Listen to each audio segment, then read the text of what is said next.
2 সপ্তাহ পর যুক্তরাষ্ট্রকে সত্যি মনে হচ্ছে যে তারা যথেষ্ট পরিমাণ অসহায়। যুদ্ধ আজকে 16 দিনে গড়ালো, এর মধ্যে ইরানকে কাবু করা যায়নি। অনেক লম্ফচম্ফ হয়েছে। মেরিন সেনারা নামবে, তাদের স্থলভাগ দিয়ে আক্রমণ হবে এবং সমস্ত মিত্ররা সহযোগিতায় এগিয়ে আসছে। এখন দেখা যাচ্ছে পুরো মধ্যপ্রাচ্য তছনছ করে ফেলতেছে। মধ্যপ্রাচ্যের কোনো মার্কিন ঘাঁটি আর অরক্ষিত নেই। এমনকি মধ্যপ্রাচ্যে তাদের যে বিভিন্ন মার্কিন ব্যাংক, বিমা, আর্থিক প্রতিষ্ঠান, এমনকি হোটেলে পর্যন্ত তাদের যেই লুকায় থাকার অবস্থান, সেগুলো শনাক্ত করে সেখানে হামলা চালানো হচ্ছে। এই অবস্থার মধ্যে ট্রাম্প বলতেছে, মার্কিনীরা ভাগো, তোমাদের জীবন আমি আর রক্ষা করতে পারবো না। সকালে যখন এই খবর, বিবিসি বলছে মার্কিনীদের মধ্যপ্রাচ্য ছাড়ার আহ্বান, শুধু সৌদি আরব না, পুরো মধ্যপ্রাচ্য ছাড়ার আহ্বান জানাচ্ছে এবং হরমুজ রক্ষায় মিত্রদের সাহায্য চাইলেন ট্রাম্প। আগে কি বলা হচ্ছিল যে হরমুজ প্রণালীর সে নিয়ন্ত্রণ নিয়ে নেবে, অমুক তমুক, কত লম্বজম্প। এখন বলতেছে মিত্র, অর্থাৎ মানে আমেরিকার যে সমস্ত মিত্র দেশ আছে সবাই মিলে আসো, সবাই তোমার মানে যুদ্ধ জাহাজ, নৌ যুদ্ধ জাহাজ পাঠাও এবং হরমুজ প্রণালী রক্ষা করো। আর ইরান বলছে অদ্ভুত কথা যে চীনা মুদ্রায় যদি লেনদেন করো, যে সমস্ত জাহাজ তার অনুমতি পাবে।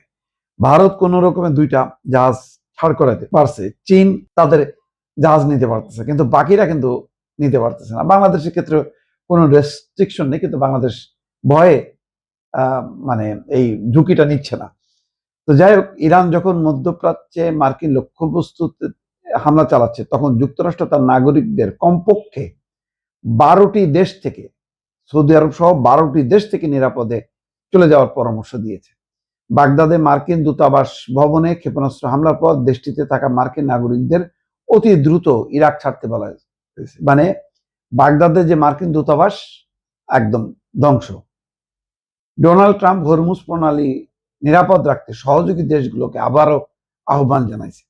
এর আগে তিনি যুক্তরাজ্য এবং অন্য দেশগুলোকে যুক্তরাষ্ট্রের সাথে যোগ দেওয়ার আহ্বান অনুরোধ করেছিলেন। এনবিসির সাথে সাক্ষাৎকারে ট্রাম্প বলছেন যে ইরানের সাথে চুক্তি করতে তিনি প্রস্তুত নন, বরং তিনি ইরানের খারগ দ্বীপে আরো হামলা চালানোর ইঙ্গিত দিয়েছেন। খারগ দ্বীপটা, সেখানে তেল স্থাপনা আছে, সামরিক স্থাপনা আছে। এখন পর্যন্ত ট্রাম্প বলতেছে যে আমি সামরিক স্থাপনায় হামলা চালাই, সেটা গুড়াই দিছি, কিন্তু তেলে হাত দেবো না। তেলে হাত না দেওয়ার কয়েকটা কারণ আছে। তার লক্ষ্য হচ্ছে খারগ দ্বীপটা দখল করে সেখানে তেলের নিয়ন্ত্রণ নেওয়া, যাতে তেলটা সুরক্ষিত থাকে, ধ্বংস করতে চায় না। আরেকটা হলো যে খারগ দ্বীপটা যদি সে দখল করতে পারে, তাহলে বলতে পারে যে ইরান যুদ্ধ পরিপূর্ণ হলো। সে একটা কোনো রকমের বিজয় চাইতেছে, যেখান থেকে সেটা ঘোষণা করে বেরিয়ে আসতে চায়। কিন্তু বিষয়টা এত সহজ না। ইসরায়েলকে বলছে 1 সপ্তাহের মধ্যে শেষ করো ইসরায়েল, কিন্তু ইসরায়েল এমন আক্রমণের মধ্যে পড়ছে, এখন নেতানিয়াহুর কোনো খোঁজ পাওয়া যাচ্ছে না। এর আগে ইরানের পররাষ্ট্রমন্ত্রী আব্বাস আরাগচি বলেছেন, হরমুজ প্রণালী তেহরানের শত্রুদের জন্য বন্ধ থাকবে। এদিকে পুরো মধ্যপ্রাচ্য জুড়ে হামলা অব্যাহত আছে। ড্রোন হামলার শিকার হওয়ার পর সংযুক্ত আরব আমিরাতের ফুজাইরা বন্দরে আগুন এখনো জ্বলছে। আজ ভোরে ইরান থেকে ছোড়া ক্ষেপণাস্ত্র গুলোকে আকাশেই প্রতিরোধ বা ধ্বংস করা হয়েছে বলে জানিয়েছে ইরানের সামরিক বাহিনী। জরুরি সেবা সংস্থাগুলো বলছে এই ক্ষেপণাস্ত্র হামলার লক্ষ্য ছিল ইসরায়েলের মধ্যাঞ্চল। ইসরায়েলি কর্তৃপক্ষ জানিয়েছে এ পর্যন্ত হামলায় কোনো হতাহতের খবর পাওয়া যায়নি। এটি ইন্টারেস্টিং। ইসরায়েল আবার কঠিনভাবে সবকিছু খবর, ভিডিও এগুলি নিয়ন্ত্রণে রাখছে, ফলে কিন্তু বিভিন্ন সূত্র থেকে জানা যাচ্ছে যে ইসরায়েল একেবারে তছনছ অবস্থা। এই হচ্ছে এখনকার পরিস্থিতি, দর্শক।